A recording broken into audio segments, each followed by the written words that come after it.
Hello once again and welcome to Herd Immunity News. I'm Marcus Botza. Tonight I've got Mr. Richard Lucas. Richard is the head of the Family Party and he has been on quite an amazing journey.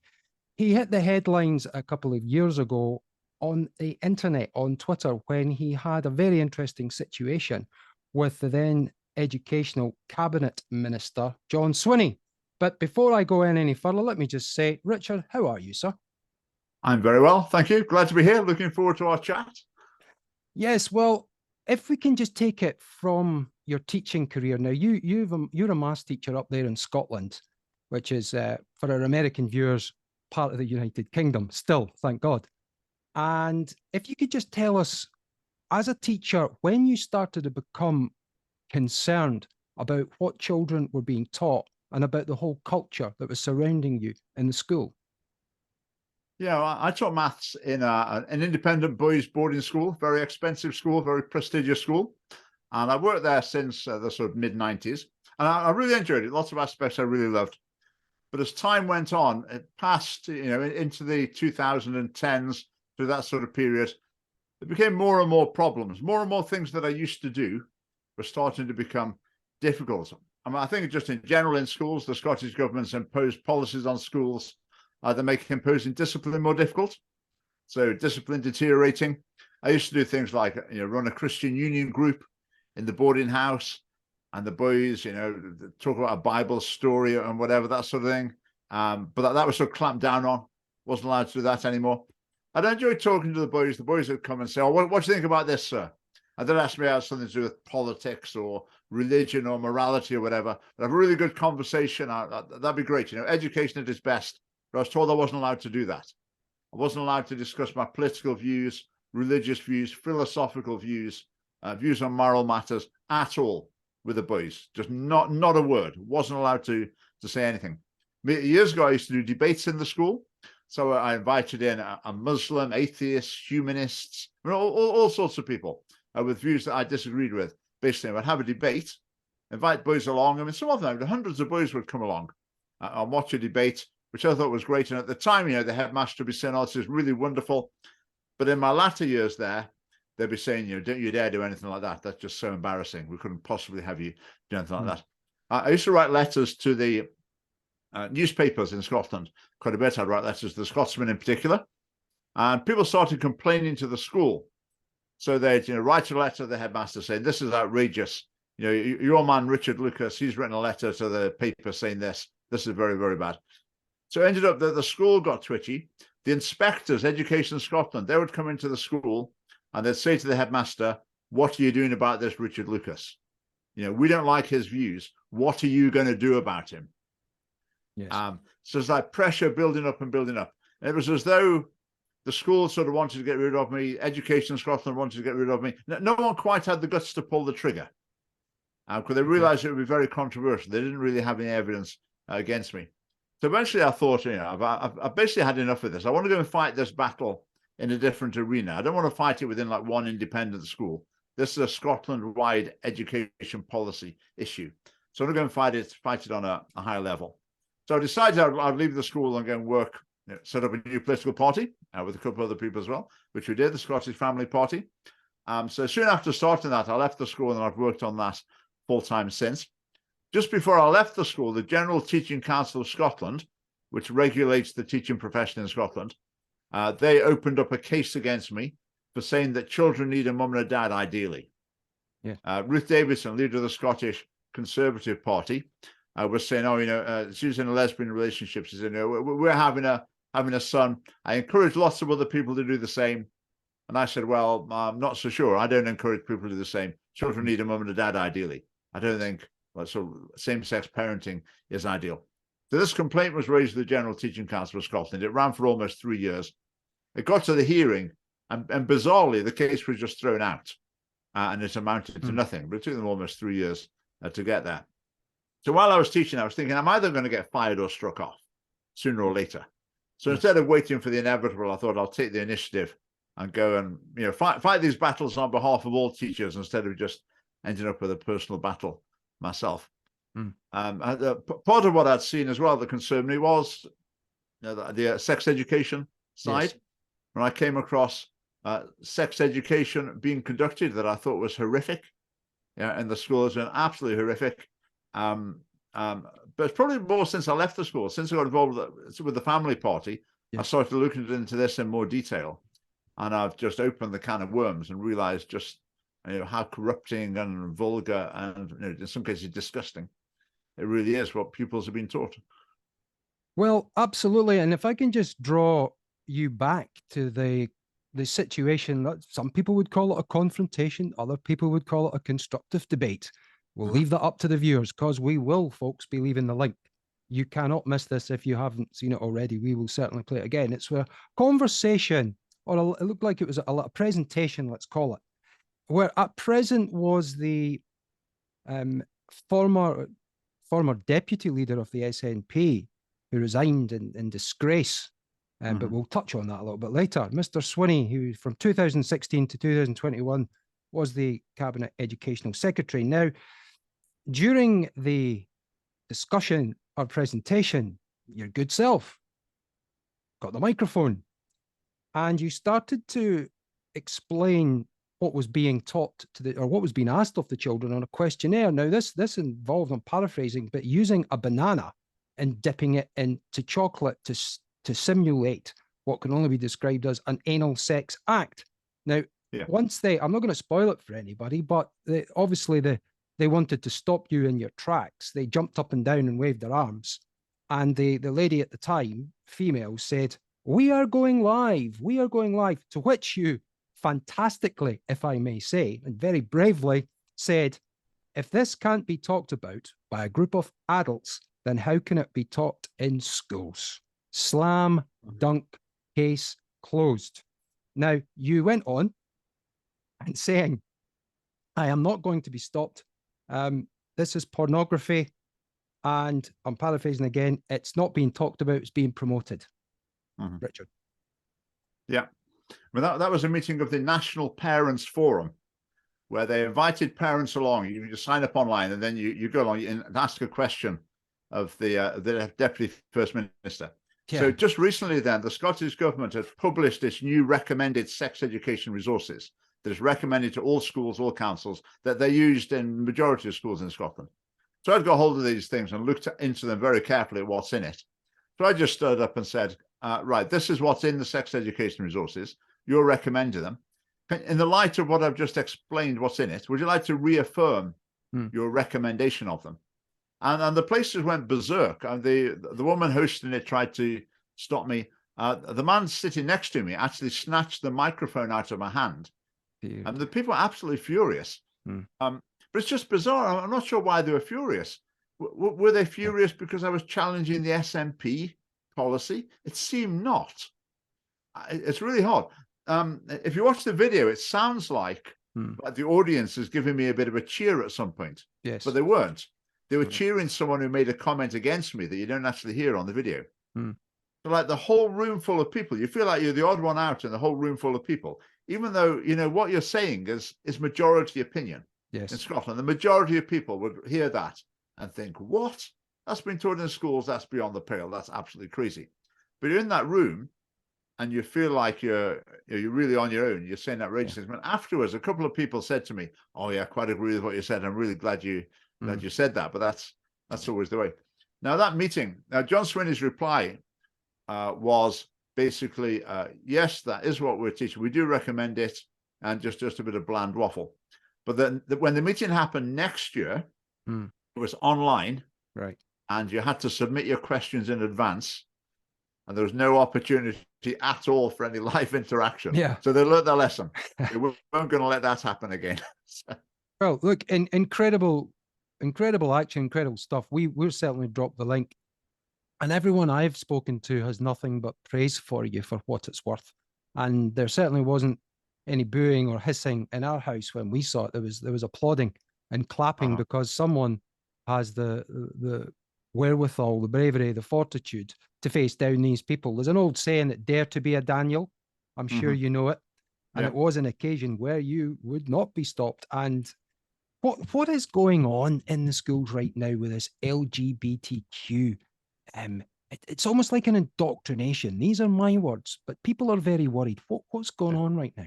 And what's going on? The whole system's been captured by LGBT activists, basically. So they effectively write the curriculum and they write the teaching materials on behalf of the government. So right from nursery level, I think about 3 and 4 year olds, the message to them is you can choose if you're a boy and a girl. And then that's just reinforced all the way through primary school, all the way through high school. And the sex education side as well, right from the beginning of primary school, they're introduced to the pride flag, like LGBT campaigning slogans, love is love, and all this sort of thing. And it's just presented as if it's uncontroversial. But these are controversial ideas. There's a very substantial section of the population who, well, it's huge, maybe even a majority of the population says changing gender. No, we're not really, don't really think this is possible. Don't buy this whole ideology. Similarly with homosexuality, there's a smaller but still substantial portion of the population that says they don't think that's a good thing, not to be encouraged. They might think it's wrong in some ways, but that viewpoint is just totally explicitly rejected. So the pupils are taught the one true truth of the Scottish government. And the one true truth is changing gender is normal, natural, and healthy. And if you want to do it, we'll say you're very brave and we'll change your name and pronouns and whatever at school. We won't tell your parents if you don't want us to. And with sexuality, the message is, again, normal, natural, and healthy, absolutely fantastic. Don't let those bigots tell you otherwise. Any sexuality you like, you just go down that path, and that's absolutely fine. But that's not a balanced representation of the spectrum of opinion in Scotland. A lot of pupils are fed up with it. They just feel like they have to sit there while their personal values of their family, their church, or their mosque, or whatever, are just directly contradicted lesson after lesson as the curriculum. That is what they're taught. It's not open for debate. They're just taught that as fact. That's the LGBT. Then the actual sex education side as well is appalling. I mean, primary school kids are basically taught how to have sex. I mean, how young does it go for these children? What, in your experience, or from what you've heard, how young are children being asked questions about sexuality or even sexual behavior? Well, LGBT issues are in from age 5 upwards. Talk about gay relationships, and even below that, the transgender messages there in nursery in their recommended books that they've got. But once they're in primary school, then again, changing gender is explicitly, you have lessons about it, about how it's normal, natural, and healthy. That's just so irresponsible. The evidence is that all LGBT roads, if you like, when people go down them, statistically, things don't tend to work out too brilliantly. We'll come on to that. To put it mildly, we'll come on to the Scottish government just encourages young people down these roads as if there's not a concern at all. But there are serious concerns about the outcomes associated with these choices. They talk about, children need the information to make informed decisions, but they don't give them the information they need to make informed decisions. They just present an LGBT campaigner's message, which is the opposite of helping them to make informed decisions. I mean, the SNP and the Green Party, since they got together, since they hopped into bed together, what a disgusting thought. They tend to get all twisted in their logic and their rationale because they want to forgive and excuse criminals to a later age, up to the age of 25, because they don't believe that their brains are formed and developed. But from what I'm hearing from yourself, and this is out there in public, 5-year-old children are being asked to choose their sexuality, but 25-year-olds. I mean, it's disgraceful. I was just going to ask you quickly about this psychological fact of neuroplasticity. This is from William James, an American philosopher. And the neuroplasticity is basically the formation of very small adults, children's brains, that they're at that vulnerable age and they can be manipulated anyway. So teaching them things like choosing their own gender or having bits of their anatomy cut off is very dangerous indeed. What are your thoughts? Absolutely. I mean, in the lesson plans for primary school, I think for 5 to 8-year-olds, there's a video which shows like 2 boys falling in love. And if you think about boys at that age, I mean, they don't have a sexuality. They're a pre-sexual stage. So that's all. Who do you love? You might love boys, you might love girls, and boys are thinking, right? Who are my best friends? Who do I like best? I like playing with boys. Yeah, my best friend's a boy. Maybe I'm gay. Oh, then there's that video of those two boys who were friends, and they're best friends, and So it's leading them to think maybe I'm gay. Inevitably, that's really helpful. The same with transgender. It's basically saying, presenting the message: if there's something you're not happy with in your life, bear in mind the possibility it might be because you're the wrong gender. It might be that the midwife made a mistake when you were born, thought you were a boy but you weren't really. So it's just as you say, it's planting those seeds, it's molding the mind, corrupting the mind. That's the way we normally put it, and it's going to lead to all sorts of very, very serious problems. Now, what you were saying earlier was spot on. The Scottish government wants to treat adults like children and children like adults. Very much so. When it comes to who's responsible for their own actions, I mean, they don't actually think anyone's responsible for their own actions.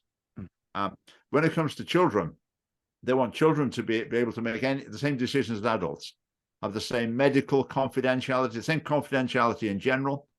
So in Scotland, a 13-year-old can go to the doctor and say, oh, I'm getting headaches every time I smoke cannabis. Can I have an abortion? And I'm changing gender, by the way. And the doctor can deal with all those things and not tell the parents. Or a teacher at school can deal with those issues and not tell the parents. Keep it quiet. It's just completely wrong. But this has all been unopposed by the Conservatives as well, though. The LGBT inclusive education policy that puts LGBT content in every subject at every level of the curriculum from nursery upwards, the Conservatives didn't lift a finger to oppose it. Conservative MSPs just stood up in the so-called debating chamber saying, yes, we're all for it as well. Great, yeah, just go ahead with it. Yeah. So they're right behind it. That's it. Well, their silence is compliance, isn't it? It's worse than silence. They're actively encouraging it. They're actively encouraging it. I mean, we'll get onto the Gender Recognition Act in a little bit, but people have got in touch with Herd Immunity News here, Richard, and look, this all is meant to be done for inclusion, for progression, for equality, for diversity. But we've got parents getting in touch with us saying that this is akin to grooming. What possesses adults who are meant to be looking at every function of government, education, defense, the economy, manufacturing, resources, who sits there all day thinking up this absolute rubbish? Why are they so focused on little children? Does that not have alarm bells ringing for some people? Yes, it says driven by activists. The man, you've probably heard this, the man that the Scottish government appointed to be in charge of their sex education resources, his PhD dissertation is available online, and he wrote about the need to break down the barrier between childhood and sexuality. He was saying our society has erected an artificial barrier between childhood and sexuality, and for the sake of children, we need to break this barrier down. Now, I think that's someone I've got grave concerns about their personal value system. The Scottish government thinks he's the man to put in charge of educating the nation's children with regard to sexuality and sexual relationships. I mean, it's mad. It's beyond the pale. So I wrote to the government. I gave some quotes from his dissertation. I said, this is extremely concerning. Why is this man in charge? And why is he still on the Scottish Education Council, the government's grand education committee? And they replied saying, oh, well, we have a diversity of viewpoints and people are appointed by a committee. And yes, it's as though I'm really ringing the alarm bell there. There's something far, far wrong with this man's views. And they just can't even respond to the issue. All they can respond with is like bureaucratic waffle. Yeah, but that's the Scottish government for you. Well, there's two choices, isn't there? They're either very, very stupid or they're corrupt. I think in the government there's a lot of people. I'd say John Swinney's in this category, and a lot of them are. They really don't know what to think. They haven't got their own values. They go with the flow. If the direction of public opinion shifted overnight, they would shift with it. They would be saying completely the opposite of what they're saying now, just because that's what fit in. So there's a huge number of politicians, a huge number of people in senior positions in organizations as well, who will just go with the flow. They've got their personal ambition. They don't really care. And then you've got a minority, a sort of hardcore of activists. Yes. And they basically run the place. because the middle of the roads don't know what they think. People are scared of them, so they'll just go anything for an easy life. They'll go with the media consensus, the political consensus, and just drift along with it. Since the alliance with the Green Party, there seems to be an obsession. Now, this is the Green Party. They seem to say more, Richard, about things like late-term abortion. They want to talk about pop-up euthanasia centres. They're very keen to close as many churches as possible.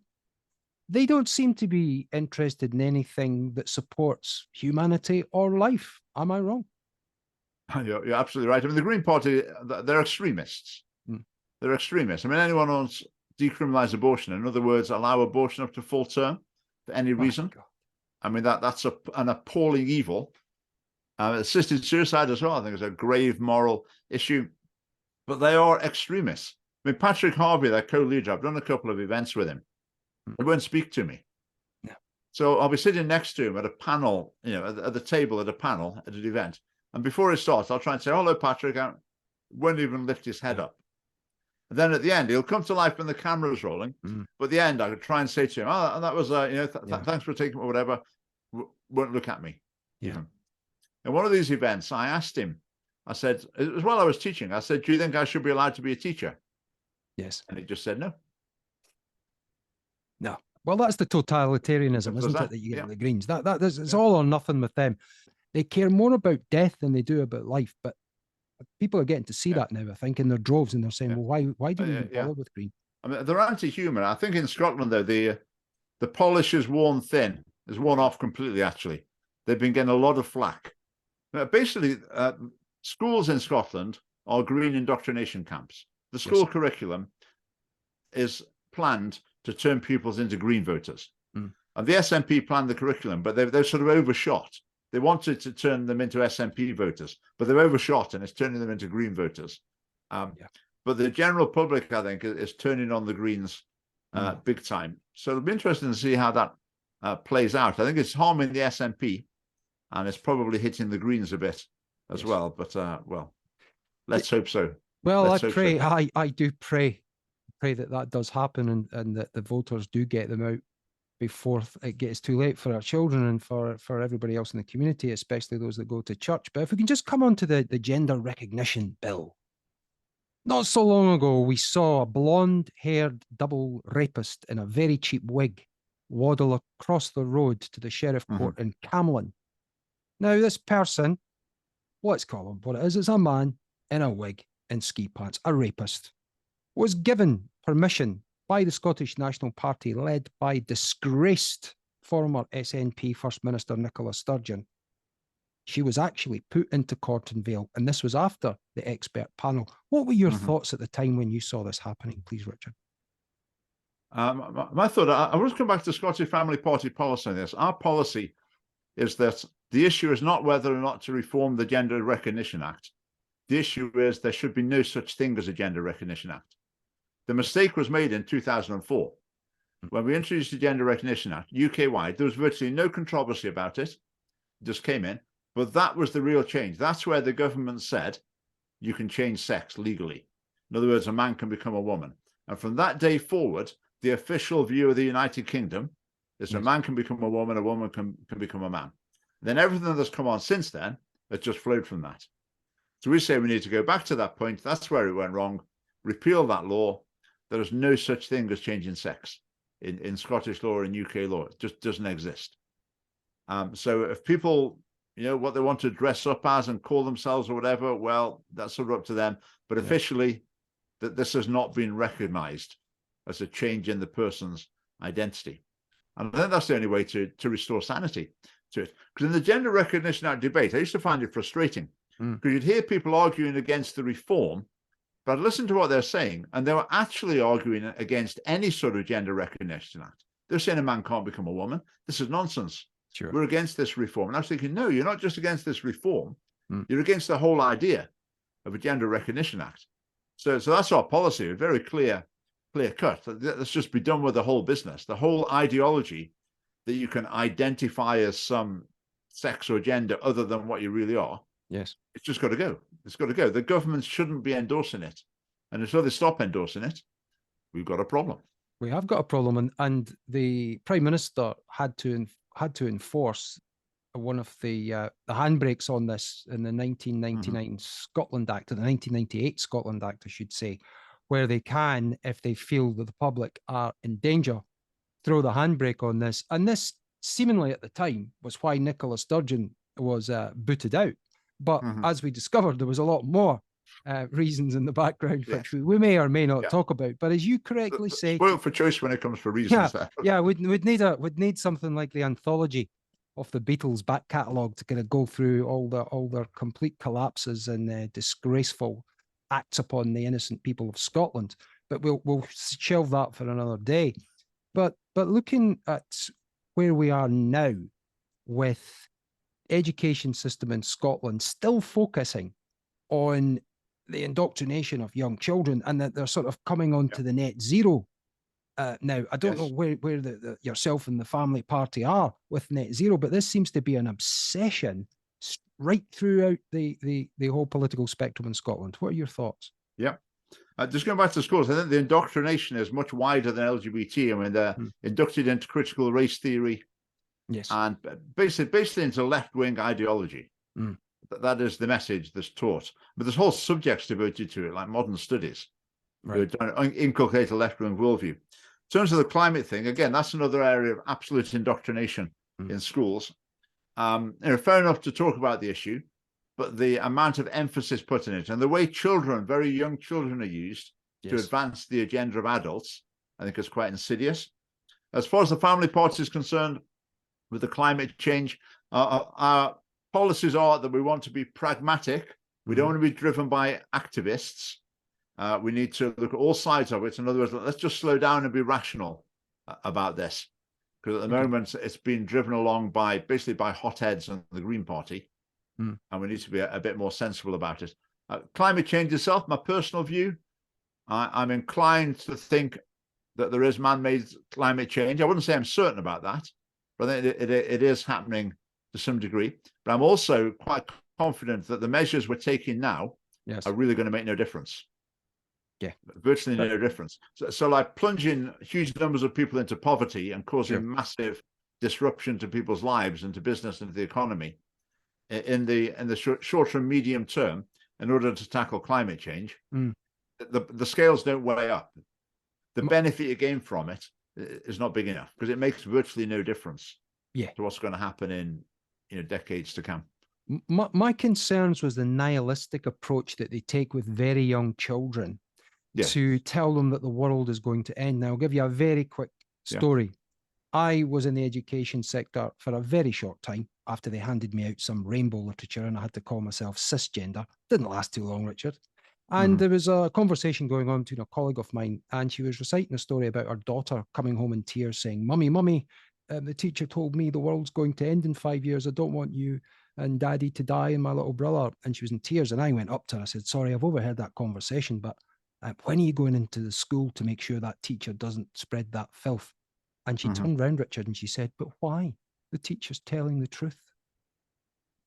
It's terrible. Yeah. Terrible. I mean, I've made videos about this sort of thing where there's an organization called the Children's Parliament in Scotland, where they get children from various schools and they basically use them to promote their own message, to promote the adults' message. And they talk about climate change, and they get the kids saying things like you were saying, basically we're all done for in 10 years, pick a random number, 10 years or whatever. Sure. And the kids are terrified in a lot of cases, even if it was true. Yes. That's what the best science was indicating. Would you be telling that to children? No, which isn't true. No, but it's not true. It's absolute rubbish. Like even the sort of mainstream scientific opinion. It's nothing like it. Well, it seems to traumatize them, and traumatized children or traumatized human beings are normally the ones that can be more easily manipulated. And that seems to be what their agenda is here. That's just our view, and millions around the world. But I think the way they see it. Have you read Frank Furedi's book, Culture of Fear?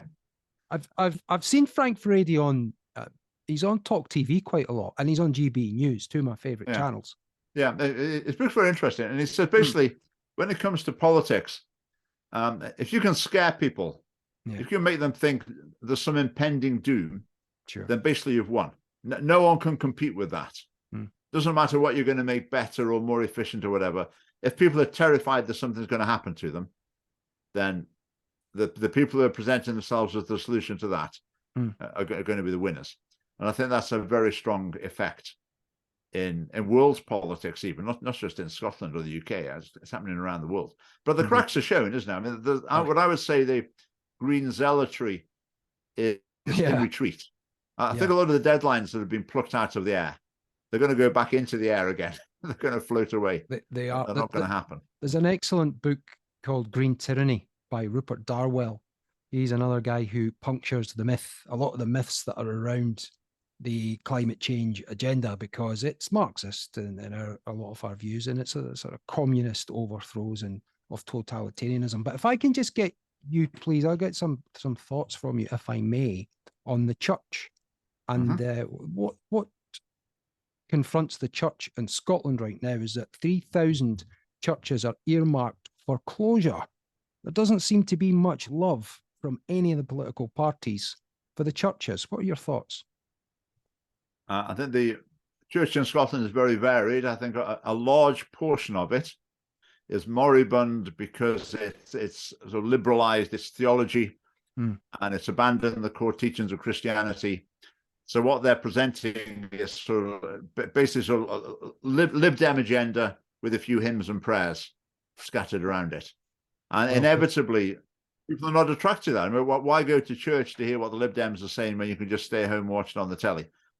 So when churches go down that route, you maybe got one generation who quite like it, but they're not going to attract any new people. They're not going to keep new generations involved with that. So I think churches who go down that route decline very quickly. Yeah. And that sadly is a lot, probably a majority of the Church of Scotland, Episcopal Church, and other churches as well. So their decline is sort of self-inflicted to some degree. Then you've got the churches who are more conservative in their theology. They overall are doing better. If you look at the statistics, there's a very strong correlation between, for example, opposing same-sex marriage and your church growing. I mean, it's basically churches who oppose same-sex marriage are growing and churches who don't are shrinking. I mean, it's almost that. That's straightforward. But they've got their challenges as well, because the parents send their children to school and the school directly contradicts all their values. It doesn't just contradict them, it tells them that the values of their church and their parents are bad. Yes. They've been brought up by bigoted parents and they need to break free from it. And I'm talking about schools. I mean, even without school influence, it's just a wider cultural influence as well. Our culture in general is very hostile to Orthodox Christian faith, or Orthodox Christian values. So I think that's a tough situation with those churches. I personally feel those churches in general would do themselves a favor by speaking out more clearly. I think a lot of the population in Scotland is crying out for people to call out the transgender nonsense. Indeed. And it's an open goal for the church to say, no, this is against what we believe. And, the reason things are going crazy as people have rejected Christianity that used to provide an alternative to all these new strange and bizarre beliefs.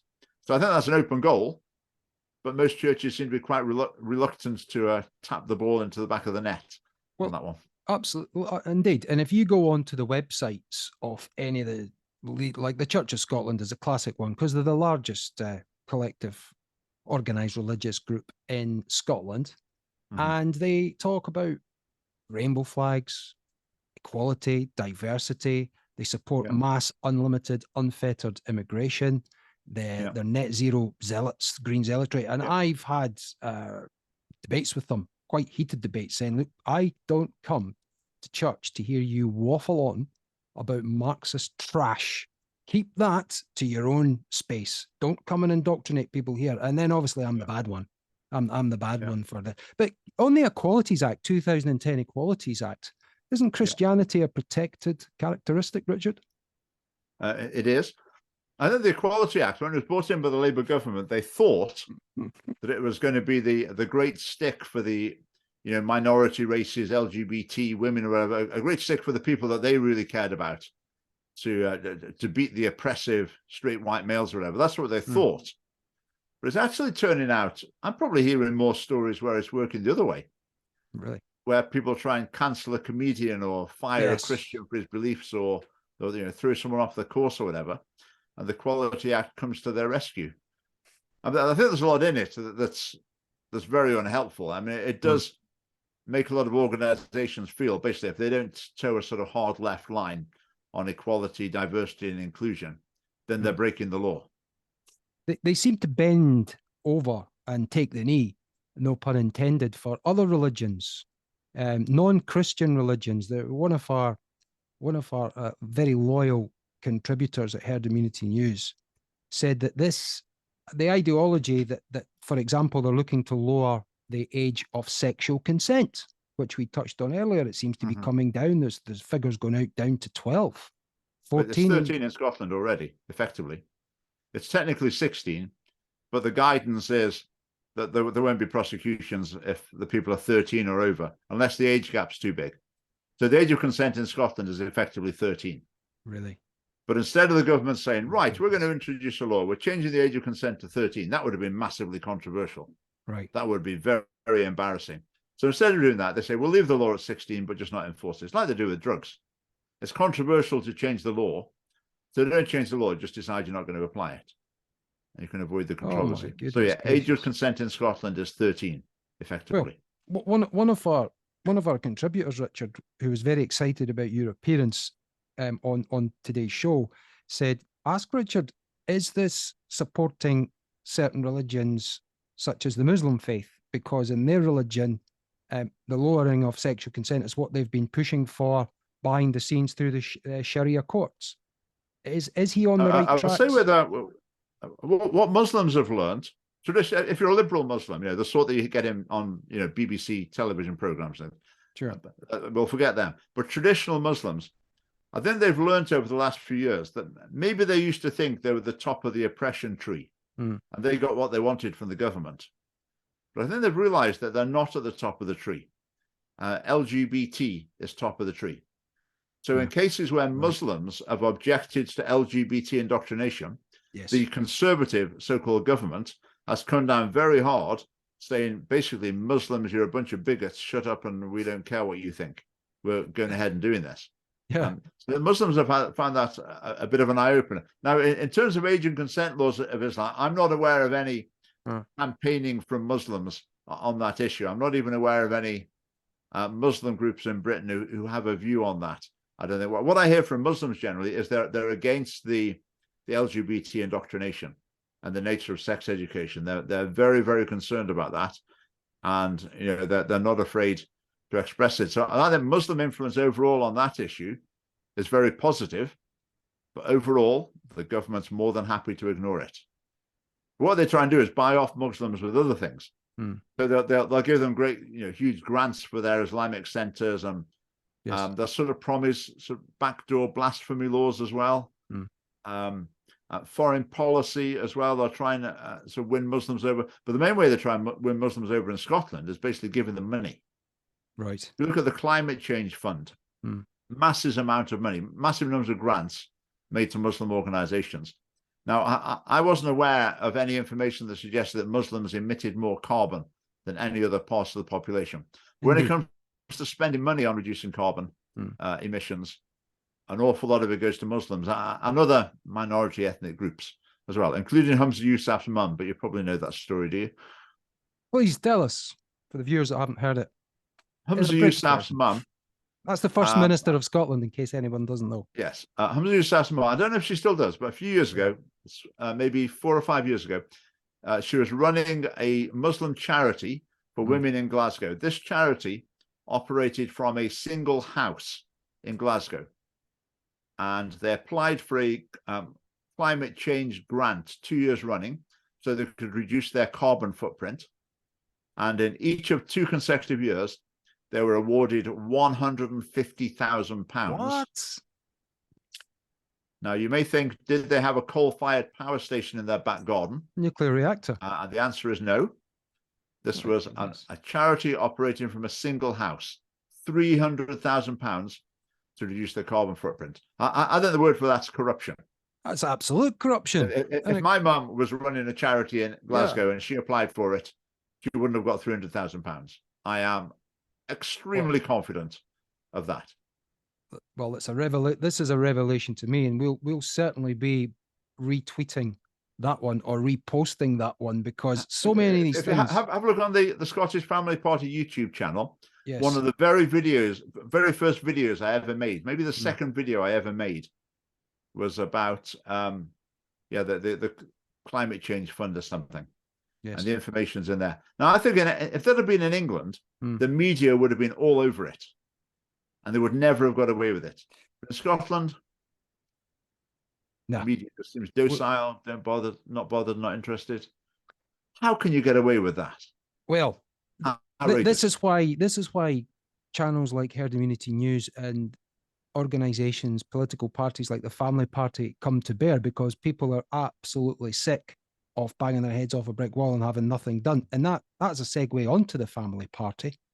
Now, the Family Party, it does what it says on the tin. You promote parenthood, you promote marriage, you promote strong relationships between children, their siblings, their parents, their grandparents, and their extended family. I commend that 100%. There's nothing about that I couldn't commend. Do you have some statistics or data for us just to support what we both already know, that within a family, children do better, they're less likely to get involved in crime, they're more likely to be successful? Do you have any background for us on that?